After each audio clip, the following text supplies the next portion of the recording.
আসসালামু আলাইকুম রহমতুল্লাহ। আমাদের দৈনন্দিন জীবনে ফ্রিজ খুব ইম্পর্ট্যান্ট একটা জিনিস। প্রায় আমাদের প্রতিদিনের কাজের সঙ্গী হচ্ছে ফ্রিজ। আসুন আমরা আজকে জানবো একটা ভালো মানের ডিপ ফ্রিজ কেনার আগে আমাদের কি কি বিষয় সম্পর্কে জানতে হবে ওইগুলো। ফ্রিজ একটা দীর্ঘমেয়াদী বিনিয়োগ। আপনার একটা ফ্রিজ কেনার আগে আমাদের চিন্তা করতে হয়, আগে টাকা পুঁজি সংগ্রহ করতে হয়, টাকা জমাইতে হয়। একটা সিদ্ধান্ত নিয়ে 4-5 বছর টাকা একসাথে করে আমরা একটা ডিপ ফ্রিজ নিয়ে থাকি। এটা হচ্ছে একটা দীর্ঘমেয়াদী বিনিয়োগ। আমরা একটা ভালো মানের ফ্রিজ চাই 10-15-20 বছর নিমিষে ব্যবহার করতে। সেজন্য এটা দাম দিয়ে ভালো মানের একটা ফ্রিজ আমরা কিনতে চাই। আমরা আজকে জানার চেষ্টা করব একটা ভালো মানের ফ্রিজ কেনার আগে আমাদের কি কি বিষয় জানতে হবে। ডিপ ফ্রিজ আপনার 2 ধরনের হয়ে থাকে। এটা হচ্ছে চেস্ট ফ্রিজ, 1 নম্বর, যেটা হচ্ছে চেস্ট ফ্রিজ হচ্ছে আপনার যে ফ্রিজটা আমার সামনে দেখতেছেন সেটা হচ্ছে চেস্ট ফ্রিজের কাজ হচ্ছে আপনার এটার ঢাকনা উপরে থাকে। বড় সাইজের মাছ, মাংস, খাবার এই ফ্রিজে সংরক্ষণ করে রাখা হয়। বেশি দিন ধরে বড় সাইজের মাছ, মাংস, খাবার এই ফ্রিজে সংরক্ষণ করে রাখা হয়। আপনার বেশিরভাগ ডিপ ফ্রিজ ইউজ করা হয় যা এমনি নর্মাল রেফ্রিজারেটর যেগুলো আছে সেগুলোর ডিপের সাইজ ছোটো থাকার কারণে আমরা বড় আকারের এই ডিপগুলো নিয়ে থাকি, যাতে আমাদের মাছ মাংসগুলো আমরা বেশি পরিমাণে সংগ্রহ করে রাখতে পারি। এটাতে আপনার মাছ মাংসের পরিমাণ বেশি রাখা যায় এবং সাইজও বড়, ডিপের সাইজও বড়। এই চেস্ট ফ্রিজের সুবিধা হচ্ছে আপনার কম বিদ্যুৎ সাশ্রয়ী, আপনার বিদ্যুৎ খরচ কম আসবে, ধারণ ক্ষমতা বেশি। এই ফ্রিজের ধারণ ক্ষমতা বেশি।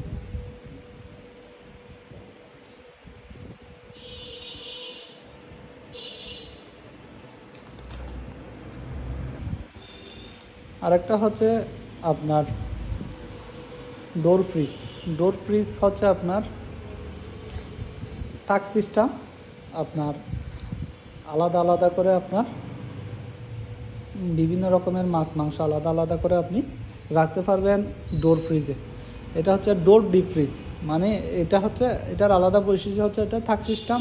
আপনার থাকের মধ্যে আপনি আলাদা করে মাছ মাংস এগুলো ভাগ করে করে রাখতে পারবেন। এটার সুবিধা হচ্ছে সেটা নয়তো অন্য কোনো সুবিধা নাই ডোর ফ্রিজে। ডোর ডিপ ফ্রিজ এটা ডিপ ফ্রিজ ঠিকই আছে, কিন্তু আপনার মাছ মাংস আলাদা করে রাখার সিস্টেম আছে এটাতে। তো মাছ মাংস খুঁজে নিতে সমস্যা হয় না, এবং একটা খাবারের গন্ধ মাছ মাংসের বা একটা খাবারের গন্ধ ঘ্রাণ আর একটা খাবারের সাথে মিশে না। ডোর ফ্রিজের সুবিধা হচ্ছে সেটা। 1 নম্বর তো এটা গেল। 2 নম্বরে আমরা আর একটা জিনিস দেখব ফ্রিজ কেনার আগে, ফ্রিজের ধারণ ক্ষমতা। আমাদের ফ্রিজ কত বড় নিব সেটা হচ্ছে আপনার মানুষজনের উপর, ফ্যামিলির মেম্বারের উপর ডিপেন্ড করে। আমরা যদি আমাদের ফ্যামিলি ছোটো হয়, আমরা বড় ফ্রিজ নিলে আমাদের কোনো উপকার আসবে না, কারণ ফ্রিজটা খালি পড়ে থাকবে, বিদ্যুৎ খরচও যাবে। সেজন্য টাকা কেনার সময় টাকাও বেশি লাগবে। তো আমরা অনেকেই মনে করি বড় ডিপ ফ্রিজ কিনলে লাভ বেশি। আসলে এটা মোটেও ঠিক না। আপনার যতটুকু প্রয়োজন ততটুকুই আপনি ব্যবহারের জন্য ফ্রিজ ক্রয় করবেন। যেমন আমি বলি, ছোটো পরিবারের জন্য, 2-3 জনের পরিবারের জন্য 100 থেকে 150 লিটারে ফ্রিজ হলেই যথেষ্ট। তার চেয়ে বড় ডিপ ফ্রিজের প্রয়োজন হয় না। মাঝারি যে পরিবার আছে 4 থেকে 6 জন, এটা হচ্ছে 200 থেকে 300 লিটারের ফ্রিজ হলে ভালো। আর যেগুলো 4-6 জন থেকে বেশি, যে ফ্যামিলিতে 4-6 জন থেকে মেম্বার বেশি, সে ফ্যামিলির জন্য আপনার 400 লিটারের উপরে ফ্রিজের জন্য বাজেট করলে ভালো।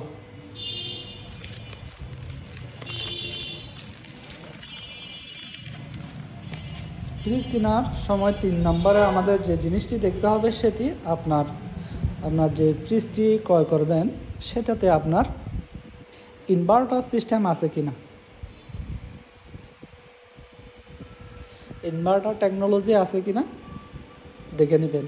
আপনার ইনভার্টার টেকনোলজিটা ফ্রিজের অনেক সময় ফ্রিজের গায়ে লেখা থাকে, আবার অনেক ফ্রিজে আপনার বক্সের উপর থাকে। সেখানে যদি না পান, আপনি যেগুলো ব্র্যান্ডের কোম্পানি সেগুলোতে ওয়েবসাইটে ঢুকলে আপনি ওই ফ্রিজের সম্পর্কে ডিটেলস সব পাবেন, ইনভার্টার নাকি নন ইনভার্টার। ইনভার্টারের সুবিধা হচ্ছে আপনার এই ফ্রিজ বিদ্যুৎ সাশ্রয়ী, আপনার কারেন্ট বিল কম আসে। 5 নম্বরে যে জিনিসটা আমাদের খেয়াল রাখতে হবে, কুলিং সিস্টেম। কুলিং সিস্টেম হচ্ছে 5 নম্বরের ডিরেক্ট কুল, আর হচ্ছে আপনার ফ্রস্ট ফ্রি। যে ফ্রিজগুলো ডাইরেক্ট কুল হয়, ঠান্ডা হয়, ডাইরেক্টলি ঠান্ডা হয়ে যায়, সেগুলো দাম একরকম। আর যেগুলো হচ্ছে ফ্রস্ট ফ্রি বা নন ফ্রস্টের, সেগুলোর দাম অন্যরকম। তো আমরা যারা গ্রামে বসবাস করি তাদের জন্য আপনার ডাইরেক্ট ফ্রস্ট ফ্রিজ বা সেমি ফ্রস্ট, ডাইরেক্ট ফ্রস্ট বা সেমি ফ্রস্ট ওই রকম ফ্রিজ ক্রয় করা ভালো। কারণ গ্রাম সাইডে বেশি বিদ্যুৎ আপ ডাউন করে আসা যায়, তার কারণে আপনার ফ্রস্ট ফ্রিজে আপনার বরফ জমে থাকার কারণে বিদ্যুৎ বেশিক্ষণ না থাকলেও আপনার খাবারের মান ঠিক থাকবে। যেগুলো নন ফ্রস্ট আছে সেগুলোতে বিদ্যুৎ তেমন একটা বেশি আসা যাওয়া করলে আপনার খাবার নষ্ট হয়ে যাওয়ার সম্ভাবনা থাকে, বেশিক্ষণ খাবার গরম থাকে না আপনার নন ফ্রস্ট ফ্রিজে। তো যেখানে অল টাইম বিদ্যুৎ থাকে বা ঘন্টা 2 ঘন্টার জন্য বিদ্যুৎ যায়, তাদের জন্য আপনার ফ্রস্ট ফ্রিজ। আর যারা গ্রাম সাইডে থাকে, বেশি বিদ্যুতের পরিমাণ বেশি যায়, যাইলে সহজে আসে না, তাদের জন্য নন ফ্রস্ট ফ্রিজ ভালো হয়। 6 নম্বরে আমরা যে জিনিসটি দেখব, কম্প্রেসার। যে ফ্রিজগুলো 100% কপার কয়েল যুক্ত, সেগুলো অনেক টেকসই, অনেক বেশি দিন আপনার ভালো সার্ভিস দিবে এবং খুব তাড়াতাড়ি খাবার ঠান্ডা করবে। সেই জন্য আপনার 100% কপার কয়েল যুক্ত আপনার ফ্রিজগুলো আমরা কেনার চেষ্টা করব। এখন কপার কয়েল 100% কপার হচ্ছে তামা। কপার শব্দের অর্থ হচ্ছে তামা। আপনার যে কম্প্রেসার আছে, ফ্রিজের ঠান্ডা করার জন্য যে কম্প্রেসার ইউজ করছে, সেটার কয়েলটা তামার কিনা সেটা আমরা দোকানদার থেকে জিজ্ঞেস করব, বা ফ্রিজের গায়ে লেখা থাকবে এটা 100% কপারের। ওই জিনিসটা আমাদের দেখে নিতে হবে। কারণ যদি কপারের না হয়, 100% কপার না হয়, অনেক ফ্রিজ আছে, অনেক কোম্পানির ফ্রিজে দেখা যায় আপনার তামার সাথে স্টিল বা অ্যালুমিনিয়াম এগুলো মিক্স করে দেয়। হ্যাঁ, এই ফ্রিজগুলো আপনার খাবার ঠান্ডা করতে সময়ও নেয় এবং তাড়াতাড়ি কয়েলটা নষ্ট হয়ে যায়, খুব অল্প সময়ের মধ্যে কয়েলটা নষ্ট হয়ে যায়। আমাদের চেষ্টা করতে হবে 100% কপারের কম্প্রেসার নেওয়ার জন্য। R600A আরেকটা জিনিস দেখতে হবে, eco friendly gas. R600A eco friendly gas. এই গ্যাসটা বর্তমান যে মার্কেটে যে ফ্রিজগুলো আসতেছে, R600A গ্যাসটি ইউজ করা হয়। এটি একটি পরিবেশ বান্ধব,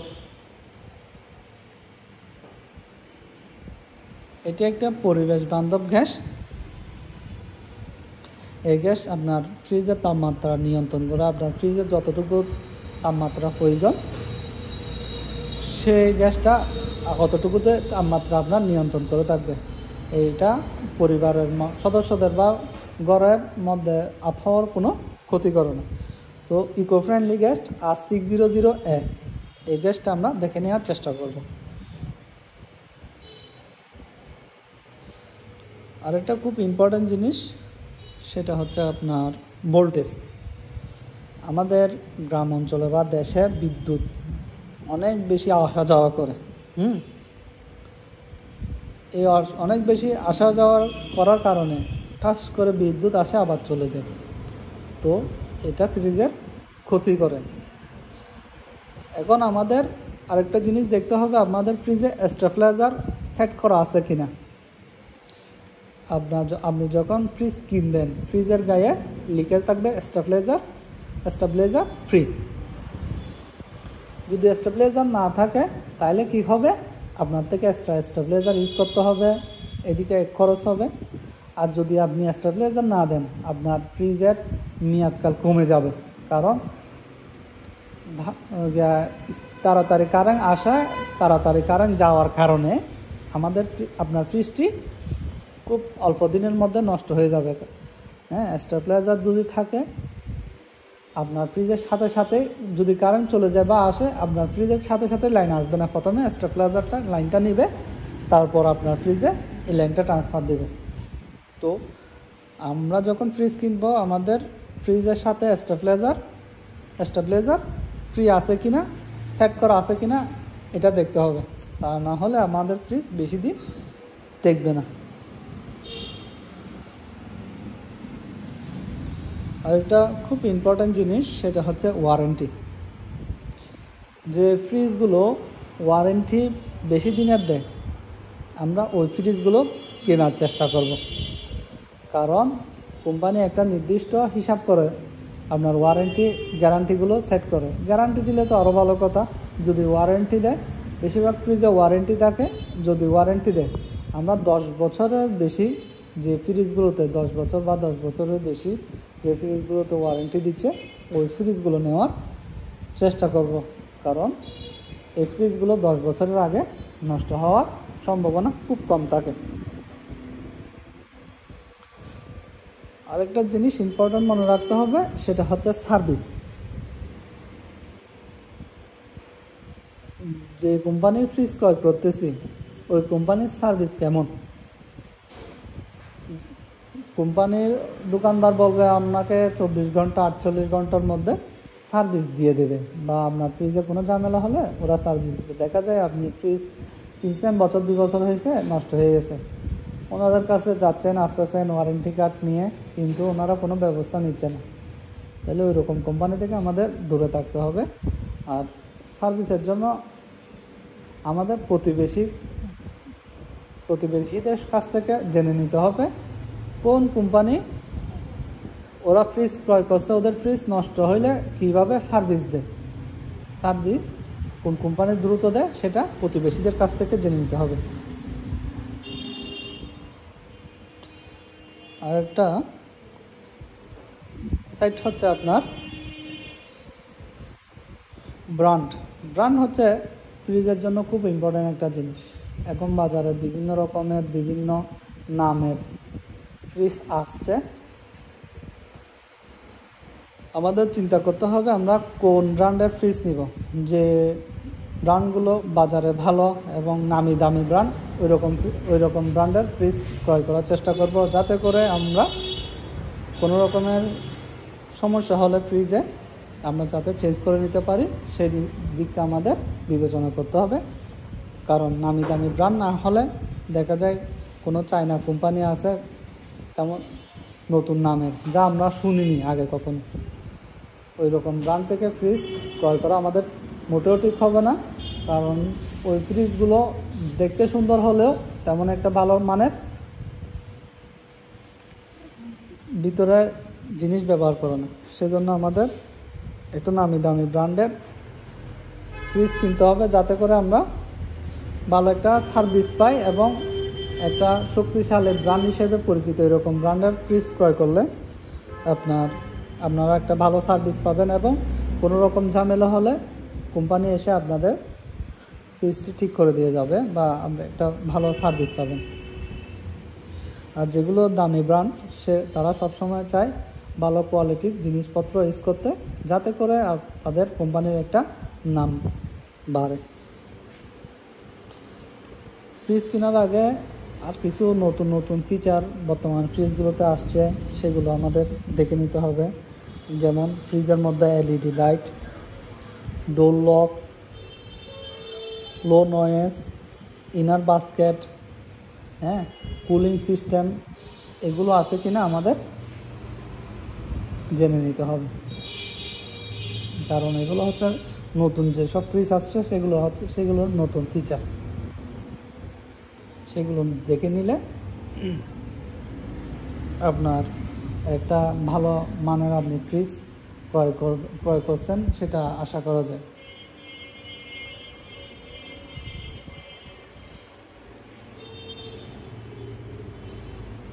আমার সামনে এখন 4টা ফ্রিজ আছে, আমি এই ফ্রিজগুলো আপনাদের দেখাই।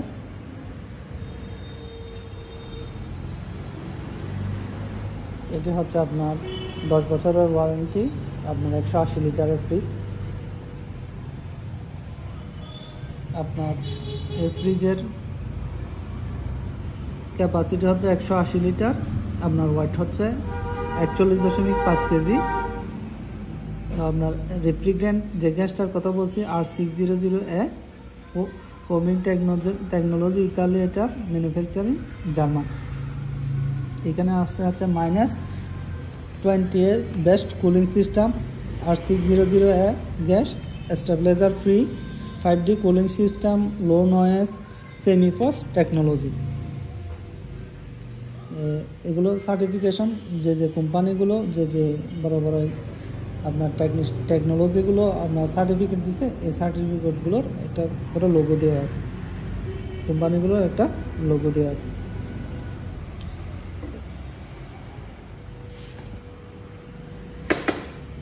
এটা হচ্ছে ভিতরের অংশ।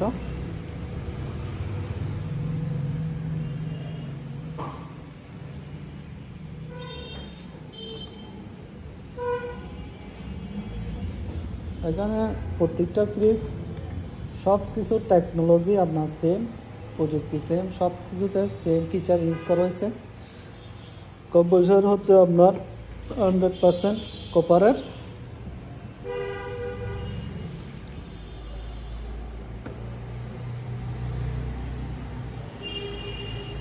এই ফ্রিজটা হচ্ছে 150 লিটার, এটি 180 লিটার, এটা হচ্ছে আপনার সবচাইতে বড় 300 লিটার।